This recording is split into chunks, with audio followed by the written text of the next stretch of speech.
take questions for Coach. Coach Lee? Give Virginia a lot of credit. They played a great baseball game today. They jumped on, our starting pitcher, Pat Krall, in the first inning. It just seems like, every ball we threw over the plate, they hit on the barrel. They got a lot of momentum going their way there in the first inning. We couldn't stop the bleeding. Try to get Eubanks in the ball game as quickly as we could. But by that point, they were centering every baseball that came across the plate. I thought after that, we actually threw the ball pretty well. I mean, if you look at the job that Alex did after, the first inning when he came in. Schnell did a nice job. Tyler Jackson, Riley, our guys, did a nice job of pitching. But, offensively, Daniel Lynch just kept us down. He got a lot of ground ball outs, so we swung at a lot of borderline pitches down in the zone and hit a lot of ground balls and just could not really mount a threat offensively at all. So you got to give Virginia a lot of credit. They were the better team today. Questions for the student athletes? Chase, did you feel like maybe that first inning run would give you guys a little momentum, heading into the rest of the game? Yeah, I mean, I felt like it was a good start to the game. When we get people on like that with no outs, two people on with no outs, we probably should do more than just get one. We just didn't capitalize like we should. That's been a little bit of a recurring theme. Is it beginning to wear on guys a little bit? No. We're just looking forward. You got to move forward from games like these. We still got baseball to play, so we can't be too down in the dumps. We'll be fine. Weston, do you think this team deserves to be at home next weekend, judging on the whole season's body of work? Obviously, I think we should be at home. I mean, things haven't been going our way, and we haven't been playing the best baseball lately. But I think I speak for everyone else on the team that we're not going to give in. We're not going to cash out the season. We're going to treat the next game, no matter where we're playing, just like we did in the first game of the season. So that's something that we really can't control.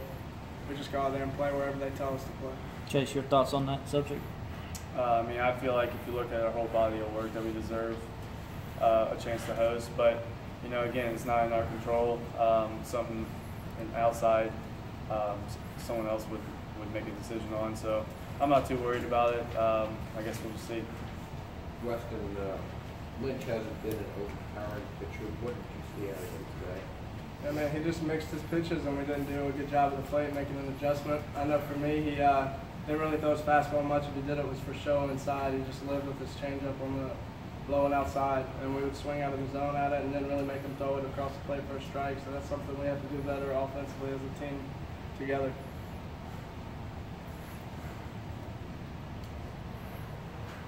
Any further questions for the student athletes? Weston, Tracy?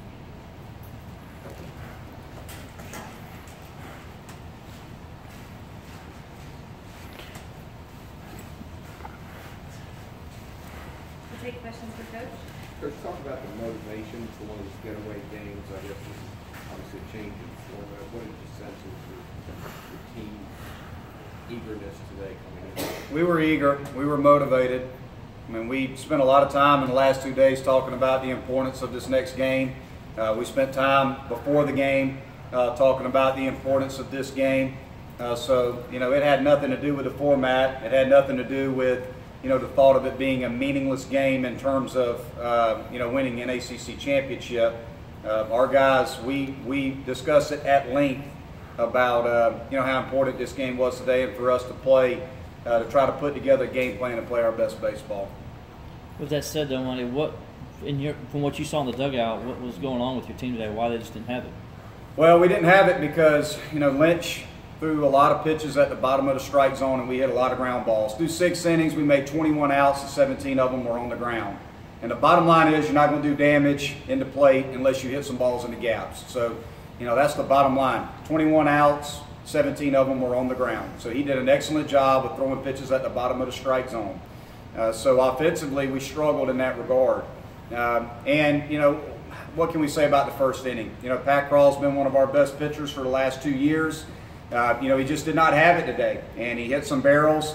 First 3 guys got hits. The next thing you know, they're off and running. And at that point, we have to make a decision. Okay, we're going to have to get somebody else going, so we try to get Alex going as quickly as we possibly could. but it takes time to get a guy loose and get him ready in the bullpen to bring him into the ball game. And Virginia's a good offense. Virginia's one of the best offenses in our league. So when they get that type of momentum going, it's very hard to stop them. You got to make pitches and you got to make plays. And it just did not happen for us in the first inning there on the mound. But, that being said, Pat's been one of our best pitchers for the last 2 years, and he deserved the opportunity to go out there and start today, do well against Virginia earlier in the year, and he's been good for us. But he caught them in a hot inning where they got a lot of momentum going, and offensively we didn't do very much with Lynch. We tried in between innings to talk about getting the ball up. We got to see the ball up. He's throwing a lot of change-ups and a lot of pitches down in the zone, see the baseball up, and, the bottom line is we were aggressive at pitches out of the strike zone, and you can't do that when you're facing a guy that throws a lot of off-speed pitches and lives kind of at the bottom of the zone. You got to force him to throw the ball up and swing at good pitches to hit, and we just didn't do that today. Your conversations with Pat when he came out, knowing that this is the worst outing of his career, how did you talk to him about that? And I just pat him on the back. Look, the guy's been awesome for us. You hate to see it for him. Because he's been so good for us. I don't know if he felt at his best. I'm not sure. I haven't had a chance to talk to him, but I guarantee you he's so down in the dumps based on what happened to him today. It's probably going to take him a couple days just to recover from it, because he's that kind of competitor and he's that kind of kid. That kid competes as hard as anybody on our ball club. So, I don't need to say anything to him right now. When the time is right, I'll say something to him, but I feel for him. He's been such a big part of our program, such a big part of our team, and I hate that it happened to him today. For those of you fared against Lynch in the past? Well, we only faced Lynch earlier in the year, and he threw very well against us. For those of us not on the team bus, not in the dugout at the team hotel, it looks like when something bad happens that the heads slump over, the shoulders slump, and maybe a little bit of the fight has gone out of the team through all of this. Do you sense that at times? I don't think it's necessarily that the fight's going out of the team. I think the biggest thing is once we get our backs against the wall, our guys are pressing a little bit. Yeah. We talked a lot about before the game is just trying to take the result and the outcome out of it and just play good baseball. Just play free and easy and compete and let the results take care of themselves. That was a big message for us today. And, the bottom line is just look at the game. The game was in the first inning. The first inning, they scored 6 runs before you could blink. And at that point, when you give up that many runs and then you make a pitching change in the first, it's very difficult to win a ball game when you make a pitching change in the first inning.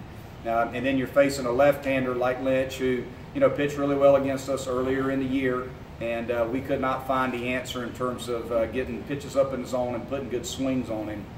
So we were going to have to pitch and defend today because Lynch threw a really good game. He was really good. Bottom line is we needed it to be a lower-scoring game because of the way that Lynch threw the ball. But, when you give up that many runs in the first, it's very difficult to come back from that. At that point, we've got to get some balls up. We've got to get some guys on base. We've got to hope that Lynch walks us and that we get multiple runners on base and somebody hits one out of the park to get the momentum in our dugout.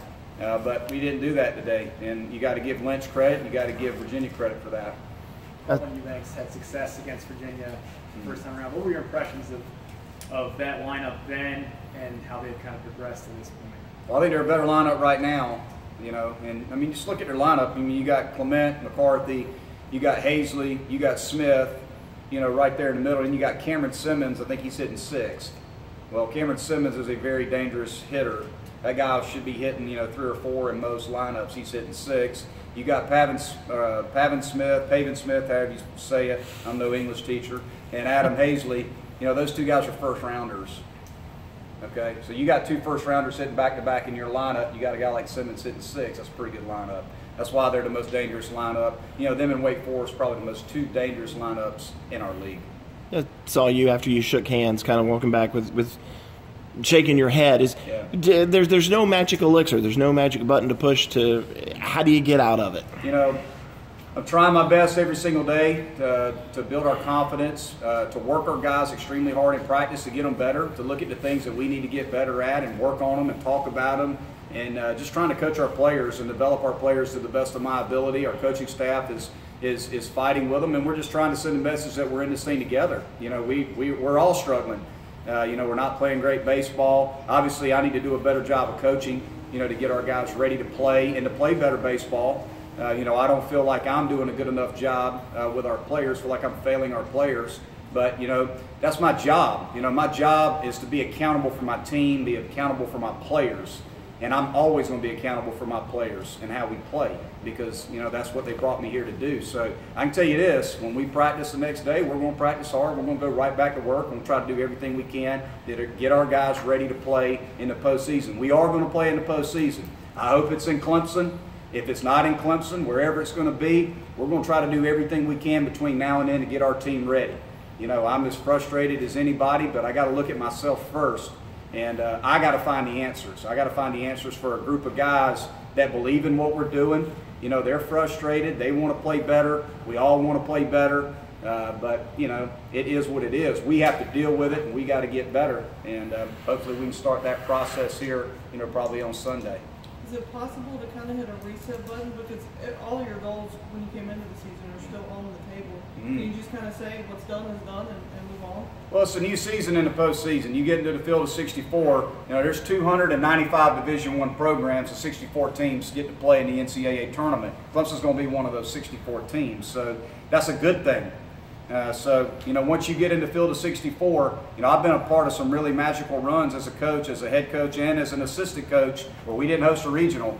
I've been to Omaha a couple times where you didn't host a regional. I've been in the super regional where we didn't host a regional, where we were a 4 seed. So I've seen some things happen.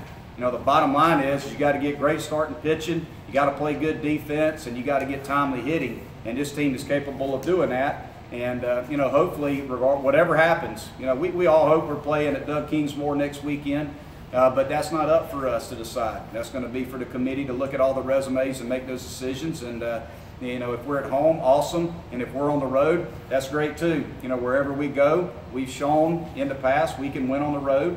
And, it just takes us playing good baseball. So hopefully we can put our guys in the right mind frame, play good baseball, compete as hard as they can, whatever the scenario is. Is there any situation in your years as an assistant and a head coach where you've gone into the tournament this kind of slump and trying to keep your team positive and saying, hey, look, we can reset? I have. Yeah, I've been through it before where you struggled down the stretch and had to go on the road and play pretty well. So, again, it takes one game. And the postseason is a different animal altogether. I mean, everybody knows what's at stake. So everybody's, fighting and clawing as hard as they can to win that first game.